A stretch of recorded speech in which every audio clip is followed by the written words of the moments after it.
And when we reward them for doing things that go against the public aspirations, what we end up with is a dynamic where they're going to defend themselves as they become more insecure in pursuing policies that go against the public wishes, and in the process they become even more repressive.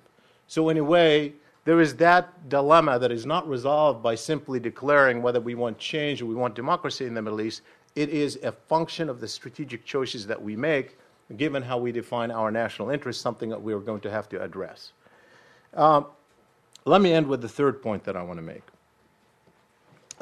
which is the information revolution.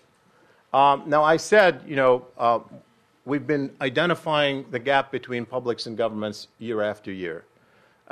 So that's not a surprise. I've never asked a question, when will Arabs have reason to revolt? That was never a question in any of the years that I studied public opinion in the Middle East. My question always was, why have Arabs not revolted already? That has always been the real question, given what we knew about the gap between governments and publics. And the reason for it, obviously, has been that, number one, of course, revolutions are rare in history, but number two, most people assume that it's not enough to have a lot of angry people.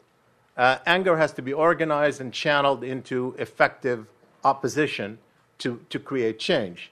And in order to do that, you need political organizations as intermediaries, or at least social organizations as intermediaries, and leadership to carry through and mobilize on large scale to make a difference.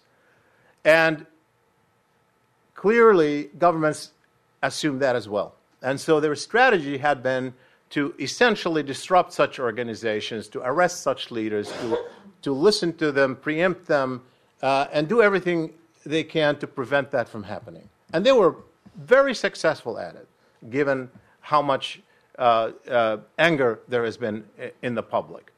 And so what we have to call this, in some ways, the revolution of the information revolution, anyway, the impact of the information revolution. The young people call it, like Wael call it the internet revolution. Obviously, people have called it the Facebook revolution. I don't think that's wrong. I think it is relatively accurate if you understand that's not the cause of what happened. The cause has always been there.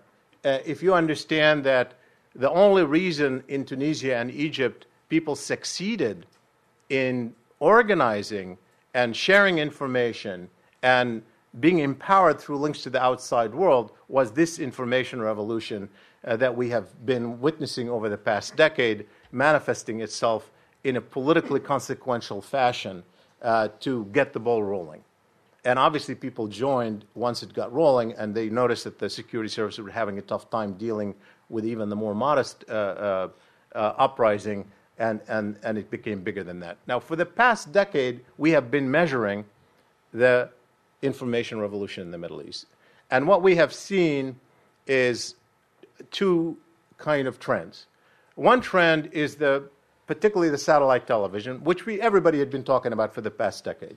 We've traced it from day one, and we know how pervasive it had become, but just to give you a flavor, when we started measuring in Egypt, particularly a decade ago, and we asked a question, what is your first source of news when you watch television? Overwhelmingly, most Egyptians said Egyptian TV. When you asked them in 2009 in our poll, 68% said Al Jazeera TV.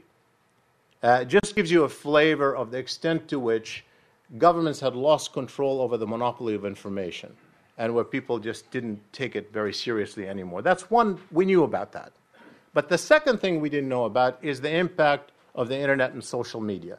And one reason we didn't know a lot about that impact is that it is incredibly new. I mean, by incredibly new, I could tell you that 5 years ago, just 5 years ago, I measure, users of the internet, particularly the people who use the internet several times a week. And if you looked at it 5 years ago in the sample that I had, it was too small to carry out statistically meaningful analysis and correlations with the data I had to know whether there's any difference in the views of people who,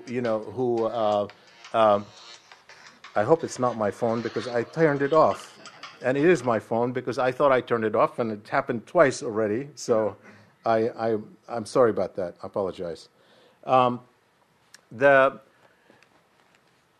It's really only in the past 3 to 5 years that we've had this expansion of the internet, and it's having an impact in a way that we don't understand. So let me conclude. The most important thing about the Tunisian and Egyptian revolutions is public empowerment. Public empowerment in a way that we have never witnessed before in the Middle East, in a manner that is likely to have ramifications that maybe are bigger than what we had witnessed in following the Suez crisis, because I see this as far more Arabs asserting themselves in a way they have not since really the beginning of the political system a century ago at the end of World War I.